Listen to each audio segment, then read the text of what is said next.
కొన్ని రోజులు అయ్యాక ఖచ్చితంగా నేను నేనే కాల్ఫర్ చేస్తున్న ఒక మీటింగ్. ఒకసారి ఆ మీటింగ్లో మన విశాఖ స్టీల్ ప్లాంట్ కార్మికులు అసలు ఏ సమస్యలు ఉన్నాయి, ఏంటి ఉన్నాయి, నేను అందరినీ సావధానంగా వింటాం. అది ఒక రౌండ్ టేబుల్ అంటామా, లేదంటే కూర్చోబెట్టేది వారి ఒక ఇంటరాక్షన్ కార్యక్రమం ఏ పేరు పెట్టినా కానీ దానికి నేను ఖచ్చితంగా నేను ఒకసారి ఆ మీటింగ్ నేనే నా ఆధ్వర్యంలో నేను ఆర్గనైజ్ చేసి ఒకసారి అందరికీ వింటాను. ఈలోపు మనందరం చేయగలిగేది పోయిన ప్రాణాలకి ఎంత విలువ ఇచ్చినా కానీ తిరిగి తీసుకురాలని వారి కుటుంబ సభ్యులకి నా ప్రగాఢ సానుభూతిని తెలియజేస్తూ రాష్ట్ర ప్రభుత్వం ఎప్పుడు సహాయ సహకారాలు అందిస్తామంటే స్టీల్ ప్లాంట్ ఇలాంటి భవిష్యత్తులో ఇలాంటి పునరావృతం కాకుండా ఉండాలి అనేది ನಮ್ಮ అందరి ఆకాంక్ష.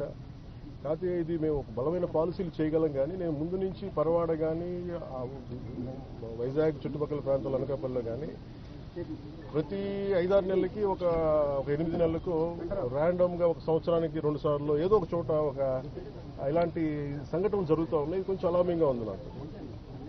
నేను ప్రత్యేకించి ఏం చెప్తున్నానంటే అసలు యాజమాన్యాలు సేఫ్టీ ఆడిట్ ఎంతవరకు చేస్తున్నాయి, అలాగే రాష్ట్ర ప్రభుత్వం నుంచి దీన్ని పర్యవేక్షణ చేయాల్సిన అధికార యంత్రాంగం ఎలా ఉంది, ఇండస్ట్రియల్ చీఫ్ ఇన్స్పెక్టర్ ఆయన ఏ స్థాయిలో ఉన్నారు, ఒకవేళ చిన్న లోపాలు ఏదైనా ఉంటే వాళ్ళకి కూర్చోబెట్టి పంపించారా, ఒకవేళ సపోజ్ ఏదైనా వైలేషన్స్ ఏమైనా ఉంటే వైలేషన్స్ని మీరు రిపోర్ట్ చేశారా, లేదంటే వాళ్ళు దాని మీద యాక్షన్ తీసుకోలేదు, ఇవన్నీ కూడా జరగాలి.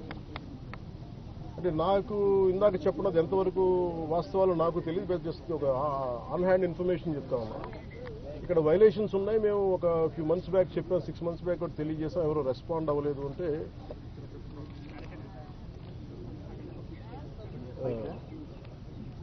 మాకు ఏమనిపించిందంటే ఆన్ ఫేస్ వాల్యూ తీసుకోలేము ఇవన్నీ.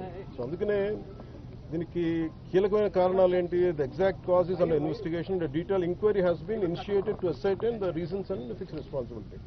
అంటే ఎవరైతే నాకు ఆఫ్ హ్యాండ్గా చెప్పారు ఇవన్నీ కూడా కమిటీకి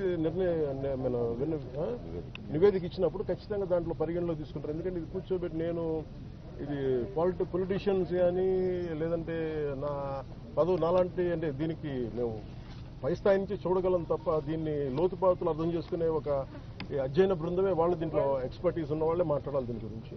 కాకపోతే నా ఇంటెన్షన్ ప్రతిసారి ఏంటంటే ప్రతిసారి ఇలాంటి దుర్ఘటన జరిగినప్పుడల్లా మనం బాధపడుతున్నాం, కానీ పునరావృతం కాకుండా ఏమేం చేయగలగాలి, ఎలాంటి చర్యలు తీసుకోవాలి, ఇది మటుకు ఇది నిరంతర పహారా. ఇది అంటే ఇది ఒకసారి నిర్లక్ష్యం కూడా కాకపోవచ్చు, ఒకసారి మెటల్స్ వాటి తీసుకునే వాటి ప్రభావం ఎలా ఉంటుంది, వాటి యాక్షన్ ఎలా ఉంటుంది, వాటి రియాక్షన్ ఎలా ఉంటుంది, always it is certain accident జరుగుతూ ఉంటే ఇట్ ఆల్వేస్ సర్ప్రైజెస్. అంటే ఎంతమంది మేధావులు కూర్చున్నా కానీ శాస్త్రవేత్తలు కూర్చున్నా కానీ వాళ్ళు ఎప్పుడు అర్థం చేసుకోవడానికి ఒక కొత్తది సంఘటన జరుగుతూ ఉంటుంది. ఆ కోణంలో కూడా చూడాలి. ముఖ్యంగా కెమికల్ ఇండస్ట్రీస్ కానీ పరవాడలో కానీ ఇవి ఒకటికి యాజమాన్యాలు 10 సార్లు చూసుకోవాలి. అందుకని ఇలాంటి పునరావృతం కాకుండా ఉండాలని మనస్ఫూర్తిగా మేము అందరం కోరుకున్నాం. మరోమారు నేను మీకు మాటిస్తున్నాను, స్టీల్ ప్లాంట్ కార్మికులందరితో కూడా నేను ప్రత్యేకించి కూర్చుంటాను. ఒక అవసరమైతే ఒకే రోజు అందరూ తీసుకోలేను కాబట్టి ఒక కనీసం అటెస్ట్ వచ్చి ఒక 4-5 గంటలు కూర్చుంటాను. ఇంకే నీడెడ్ అవసరం అనుకుంటే ఇంకో రోజు కూడా దీన్ని ఎక్స్టెండ్ చేసుకొని నేను దీని మీద నేను మీ సమస్యను సంపూర్ణంగా అర్థం చేసుకోవడానికి